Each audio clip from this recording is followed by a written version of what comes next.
Greetings and welcome to Distillate.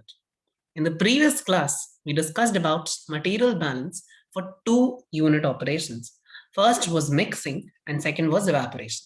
In mixing, we discussed that if we have a unit,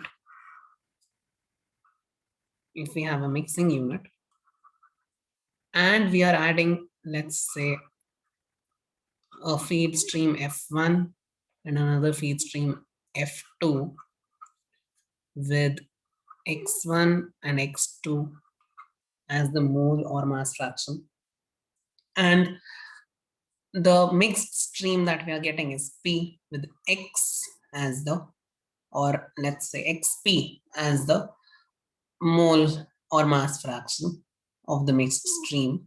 Then in that case, we'll have two equations, one for overall material balance, that is going to be F1 plus F2 is equal to P, and the second is for component balance, that is going to be X1 F1 plus X2 F2 is equal to XP into P. All right, that was that was for mixing. Then we started about evaporation. In evaporation, I told you all that we have a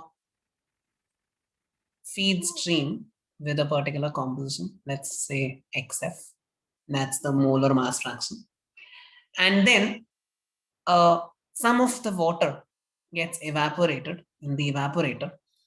Since this water is pure water, therefore the mole fraction or mass fraction of solute in this stream is going to be 0. So Xe is therefore going to be 0.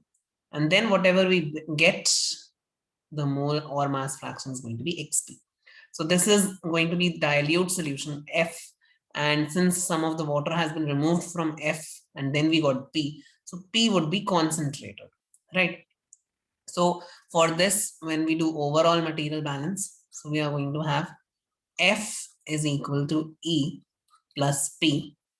And when we do component balance, then component balance equation for this would be XF into F is equal to XE into E plus XP into P, right? But since XE is 0, therefore this term is going to be 0. Hence, we will simply get XF into F is equal to XP into P. All right, this is going to be the component balance equation. Today, we are going to start with the next unit operation after mixing and evaporation. So that unit operation is distillation. All right. In distillation, we have a mixed stream. In mixing unit, we have two different streams. We add it and they get mixed and we get mixed stream out, right? In distillation, we have a mixed stream. It is fed to the distillation column from where two streams, namely distillate and residue, are obtained. Now, let me tell you how the process of distillation takes place. See, we have, let's say, two components, A and B. All right. Now, let's say in very simple terms, let me say that A has a boiling point of 50 degrees Celsius and B has a boiling point of, let's say, 75 degrees Celsius. All right. A has a boiling point of 50 degrees Celsius and B has a boiling point of 75 degrees Celsius. So which one is going to vaporize first? It's obviously going to be A. So the component that vaporizes first, or the component that has lower boiling point, is said to be more volatile. Therefore, perfumes are considered to be volatile because as soon as you spray a perfume, you'll see that the perfume, it vaporizes, right? So that is why perfumes are called to be very volatile in nature. So because something that vaporizes easily is said to be volatile. And when we compare volatility between 2 or 3, then we use more volatile, less volatile. So in that case, A, which vaporizes first, is more volatile in comparison to B. All right. So the one which is going to vaporize first is more volatile. So over here from the top, what we'll get is more volatile component in majority. All right, more volatile in majority. So let's say over here A is more volatile, so we'll get 95% A suppose, and 5% B, very less amount of B. All right, the second component we will get in minority, that would be the minor component. And then when we have residue, in residue it goes reverse. The less volatile component is found in abundance in the residue. So for example, you'll get 90% B and 10% A. All right. So the less volatile component is more in case of a residue. All right. So this is what basically happens in distillation. All right. The process and all, it's taught in various subjects like petroleum technology and all that. But for now, let's just understand these things. What is more volatile component? What is less volatile component? What is distillate? What is residue? All right. So the distillate is something, or you can say the stream, which is more, which is rich in the more volatile component, which is rich in the more volatile component. And residue is the stream which is rich in the less volatile component. All right. So if it is rich in more volatile component, it is distillate. If it is rich in the lesser volatile component, then it is residue. Right. It is residue. All right. Now a part of the product streams is recycled back to the column, distillation column as well, to increase efficiency. So what happens? Whatever product you get here, a part of it is recycled back. This is known as reflux. All right. But we'll study about this later.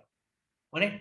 For now, you just need to understand that this is your distillation column.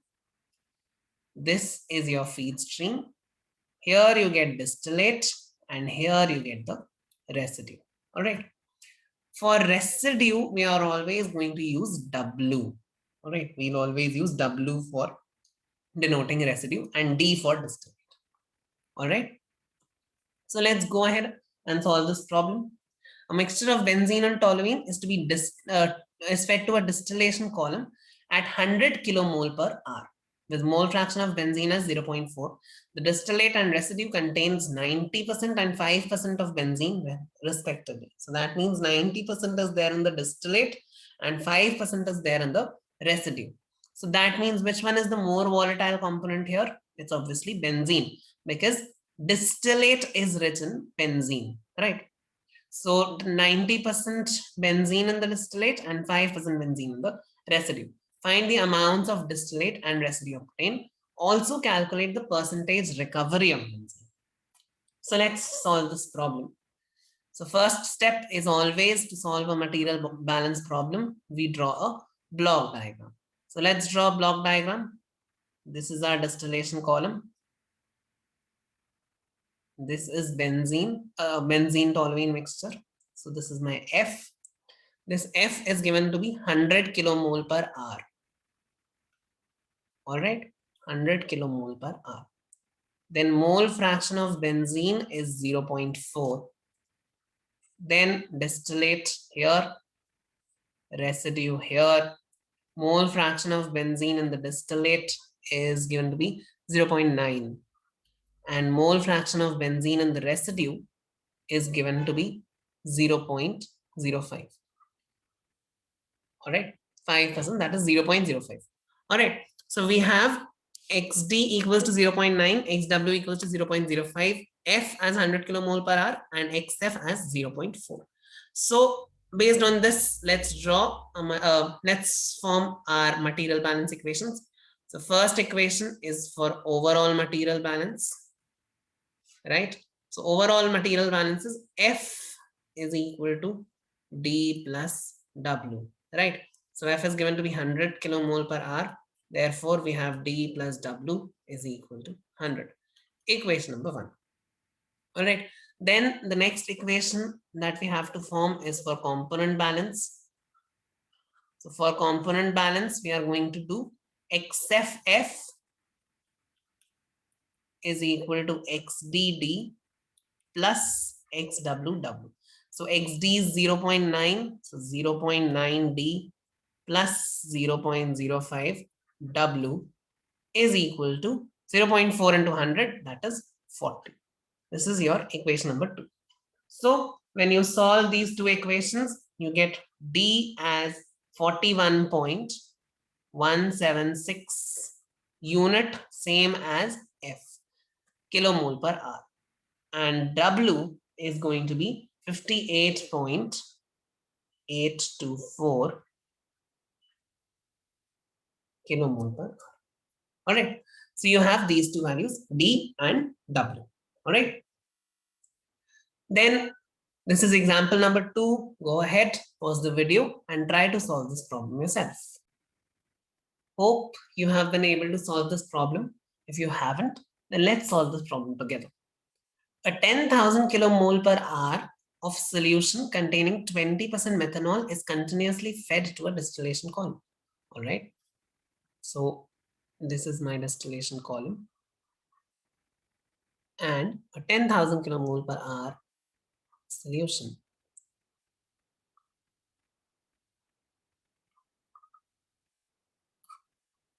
all right, XF is 20%, that is 0.2.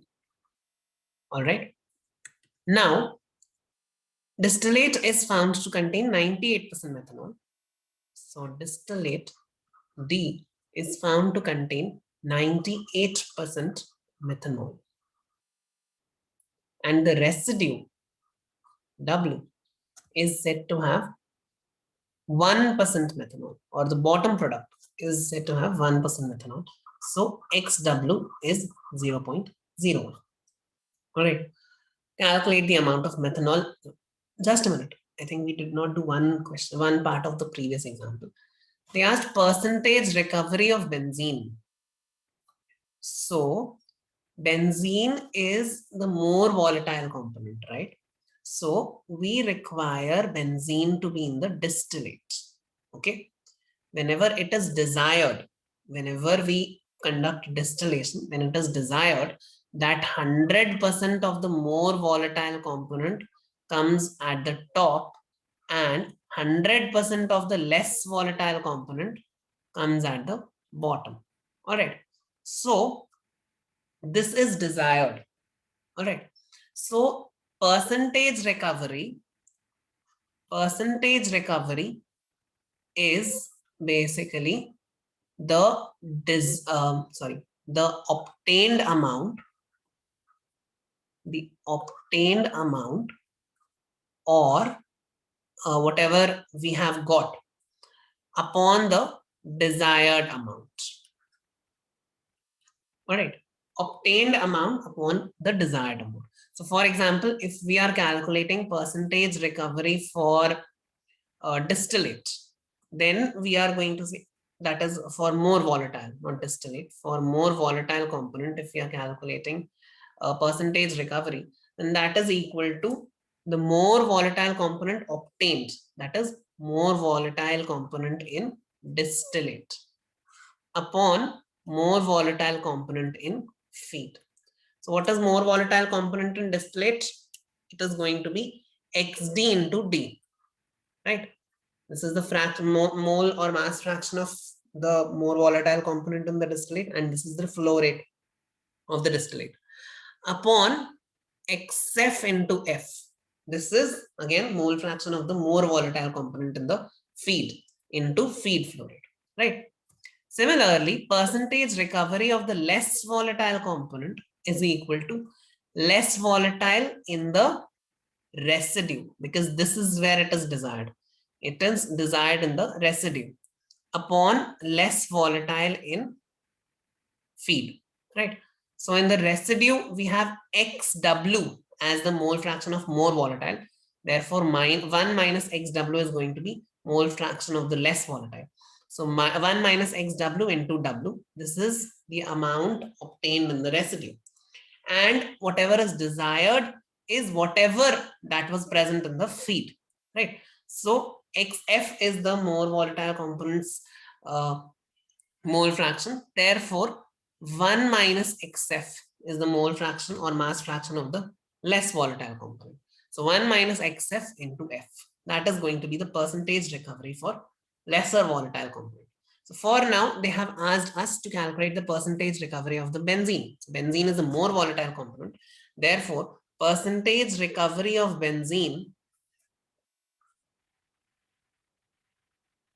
is basically equal to benzene in distillate upon benzene in feed. All right. So what is benzene in distillate?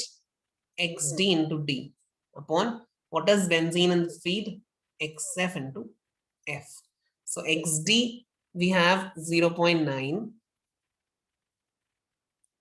D we have 41.176. XF we have 0.4. F we have 100. Right? So this is going to be the result. So when we calculate, it is going to be 0.9265. So in percentage, it is going to be 92.65%. All right, 92.65%.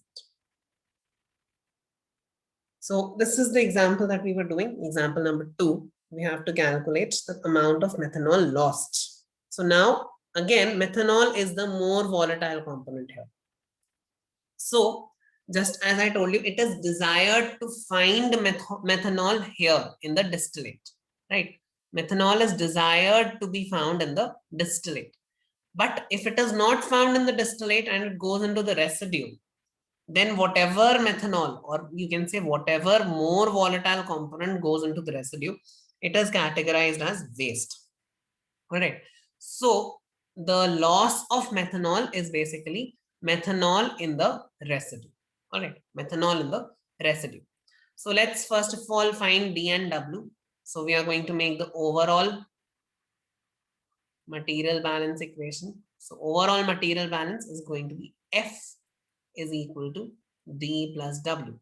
So that means D plus W is equal to 10,000 kilomole per. I don't need to write kilomole per hour here, no problem. That is my equation number 1. And then we have component balance equation. So component balance equation is, we are going to balance methanol. So XF into F is equal to XD into D plus XW into W, right? So that is going to be 0.98 into D plus 0.01 into W is equal to 2000. 0.2 into 10,000, that is 2000. Equation number 2. So when you solve these two equations, you get D equals to 1958.763 kilomole per hour. And you get residue as 8041.237 kilomole per hour. Okay. So the amount of methanol lost is basically methanol in residue.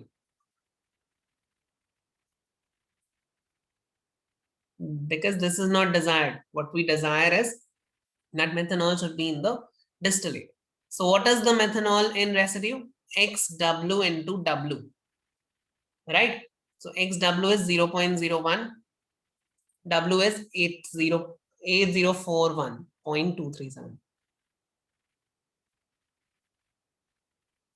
All right. So we get 80.4124 kilomole per hour. This is the amount of methanol lost, or the rate at which methanol is lost. All right. Similarly, over here, if I would have told you to calculate the percentage recovery of methanol, so that would have been methanol in distillate upon methanol in feed.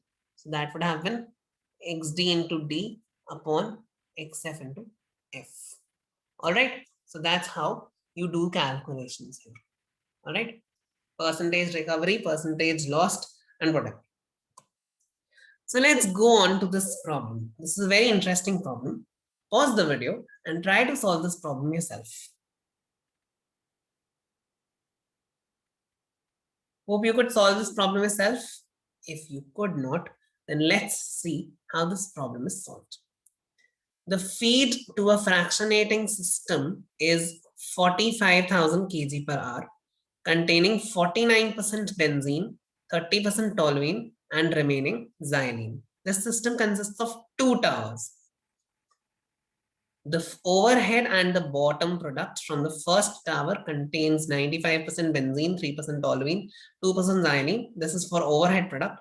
And 1% benzene, 4% toluene, and 95% xylene. This is the bottom product, respectively. The bottom product from the tower 1, that is this, is sent to the second tower as a feed. The composition of the benzene, toluene, and xylene in the overhead and bottom of the tower. Tower 2 is 3%, 95%, 2%, and 1%, 4%, 95%.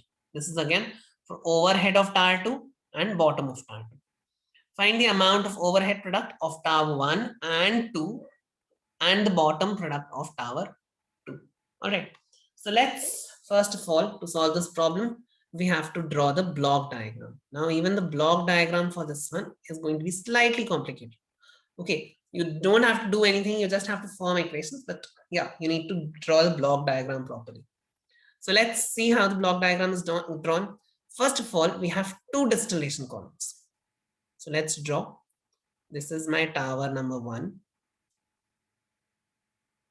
And this is my tower number 2.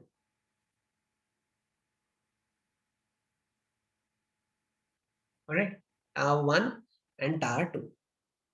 Okay. So these two distillation columns are there.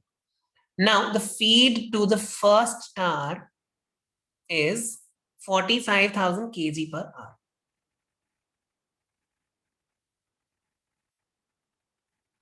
Okay, this is my feed to the first tower. From here, we get D1 and W1. This W1 goes as feed for the second tower. And then over here we have D2 and W. All right. This is what we have. All right. So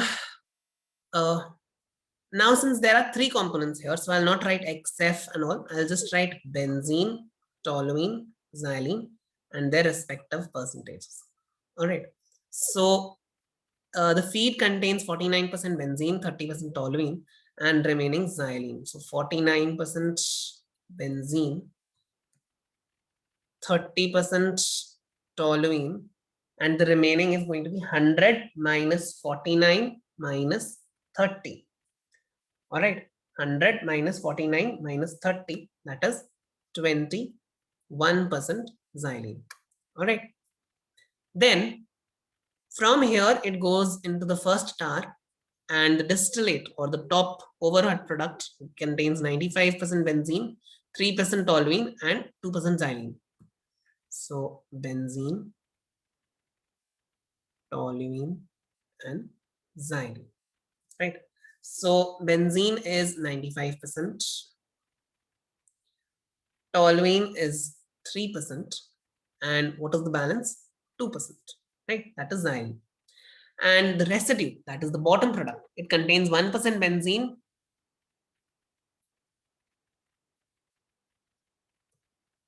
1% benzene, 4% toluene, and 95% xylene.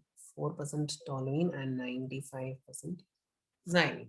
All right. Now this is sent to the second tower. From the second tower, we have the top product. The top product is 3%, 95%, and 2%.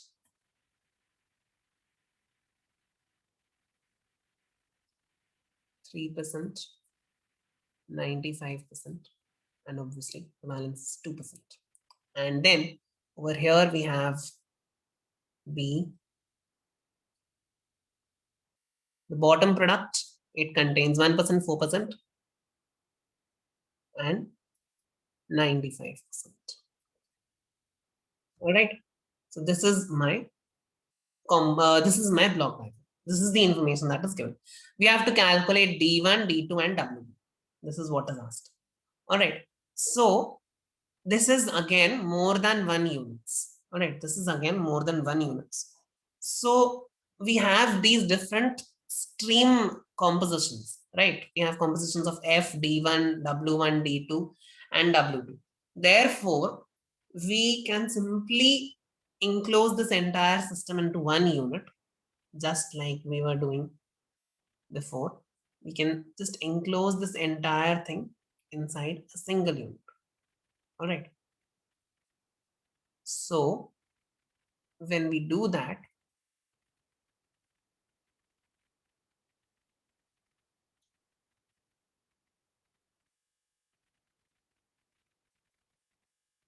right, when we do this, then what we'll get is a simple block diagram with an entire system, our entire system. All right, system that comprises of both the fractionating towers. So now again, as I told you, inter-unit transfer is not counted here. So from tower 1 to tower 2, W1 is going. So we will not represent W1 in the grain diagram, right? We are just going to represent F, D1, D2, and W2. So F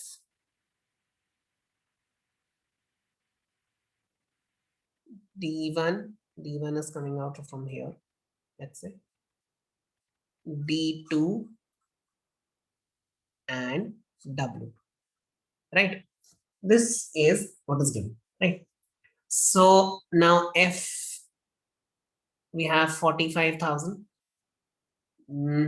Benzene over here is how much? 49%, 30%, 21%, 49%, 30%, and 21%. Then over here in D1, we have 95%, 3%, 2%.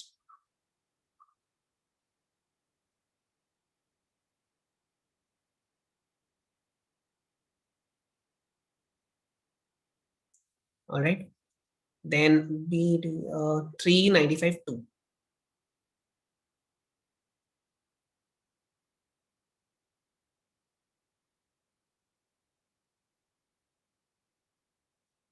And 144.95. Sorry, 1495.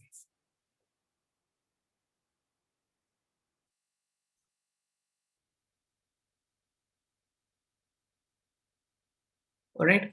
So once we have this block diagram, then let's form our overall material balance equations and the component balance equations.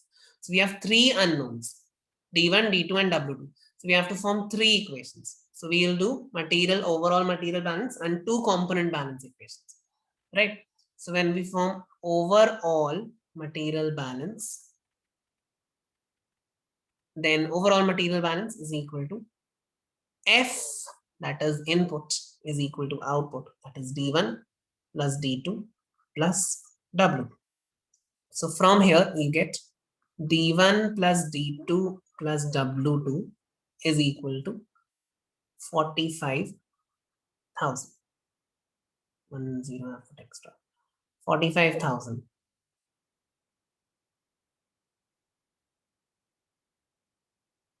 All right. So that is your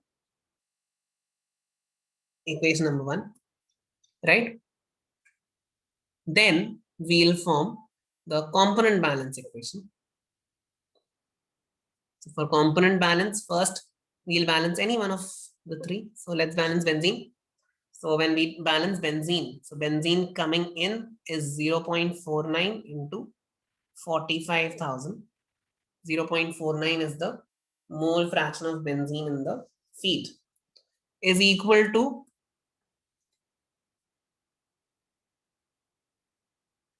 now from D1 we have 95% of benzene, so 0.95 into D1. In D2 we have 3% benzene, so 0.03 into D2. plus 1% benzene is present in W2, so 0.01 into W2.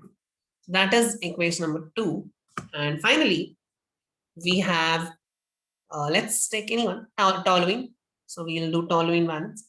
So 0.3 into 45,000, since 30% is toluene in feed.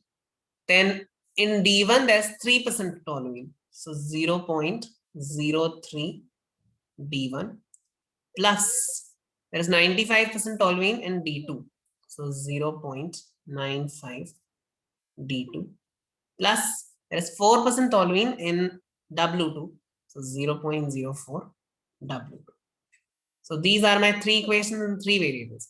So when I solve these, I'll get D1, D2 and W2, right? So D1 would be 226,999.86 unit, same as 45,000 kg per hour.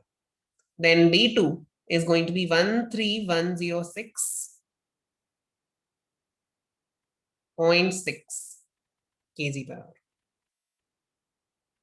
And finally, we'll get W2 as 9193.54 kg per hour. All right. So this is what we'll get.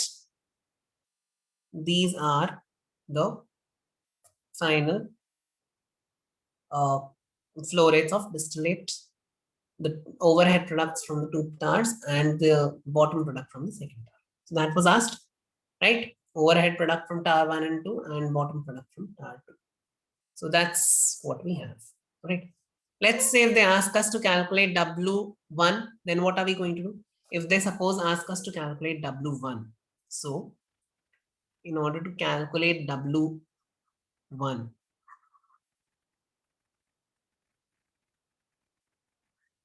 we can simply do a material balance of about any one of the two units. So let's say we are doing about unit 1. So we'll get, this is tar number 1, this is F, this is D1, and this is W1. Now D1 and F are known.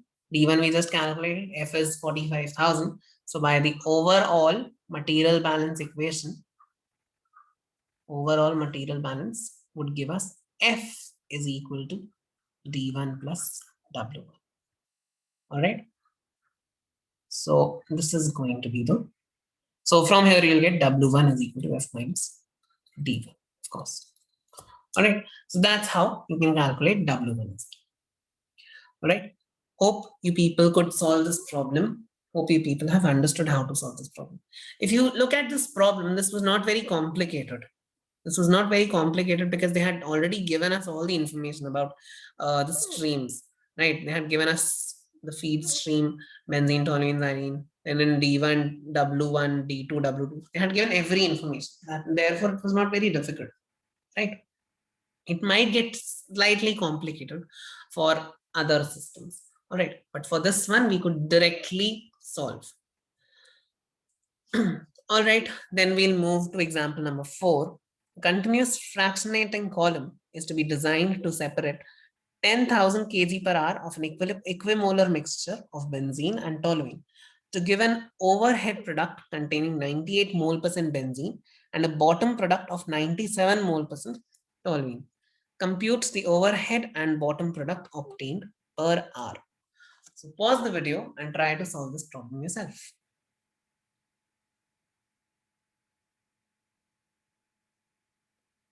Hope you could solve this problem. If you could not, then let's look how to solve this problem. A continuous fractionating column is to be designed to separate 10,000 kg per hour of an equimolar mixture. Equimolar mixture means the number of moles are same. That means mole fraction is going to be the same. So since we know that sigma x is equal to 1 and there are two components. That means x1 plus x2 is equal to 1. Now, since x1 is equal to x2, therefore we'll get x1 equals to x2 is equal to x is equal to 0.5. All right, this is the meaning of equimolar, 50% of each. Okay. To give an overhead product containing 98 mole percent benzene and the bottom product of 97 mole percent toluene. Compute the overhead and bottom products obtained per hour. Now, most of you would have done one common mistake while you would have solved this question. Let me first of all draw a block diagram. So they have given us the distillation column. The feed, the mass flow rate of the feed is 10,000 kg per hour. They have given us 50%. So let's say XF is 0.5.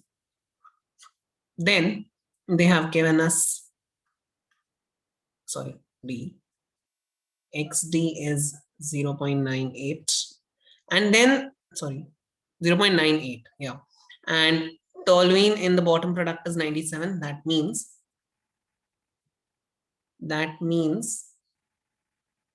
XW is 1 minus 0.97 because we have XW is the mole fraction of benzene. So that is 0.03. So take care of this thing, right? So this is one thing. Then what you people would have done is you people would have formed the material balance equation, F equals to D plus W. And then you people would have done component balance and simply solved this question, right? But this question is not solved in that manner. Let me tell you why. Look at the unit of F. They have given 10,000 kg per hour, right? F is 10,000 kg per hour. And if you look here, they have given equimolar. That means 0.5 is the mole fraction. 0.5 is the mole fraction, right?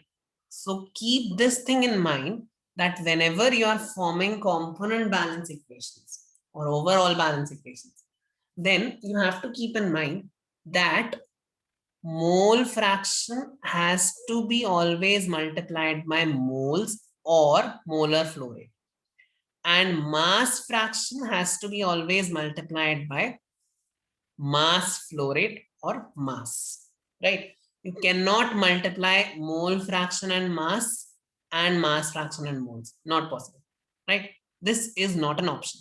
So you only can multiply mole fraction by moles and mass fraction with mass. All right, only these two products you have to see. So over here you would have multiplied mole fraction with mass flow rate. Therefore, this question goes wrong. Right. So we'll have to first of all find molar flow rate of feed.